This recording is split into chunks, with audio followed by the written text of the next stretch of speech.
அண்ணாமலை நான் அரசியலுக்காக சந்திக்கவில்லை. அரசியல் மூலம் பழகினாலும் அவரும் நானும் நல்ல நண்பர்களாக இருக்க என்ற காரணத்தினால் அவர் அன்றைக்கு கோயம்புத்தூரில் நான் போயிருந்த நேரத்தில் அவர் அன்றைக்கு இருந்ததுனால அவரை சந்தித்து விட்டு வந்தார். அதில் நட்பு ரீதியான சந்திப்பு தான், வேற அதில் அரசியல் உறுதியாக இல்லை. தாவேகா தலைமையில் ஒரு வலிமையான கூட்டணி அமைந்தால் அது திமுக கூட்டணிக்கு கடுமையான போட்டியாக இருக்கும் அப்படின்னு தான் நான் சொல்லுவேன்.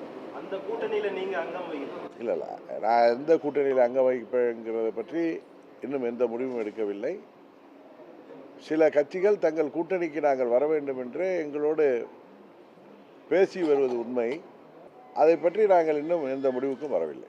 முடிவு எடுத்த பிறகு வெளிப்படையாக உங்கள் எல்லோருக்கும் தெரிந்துவிடும்.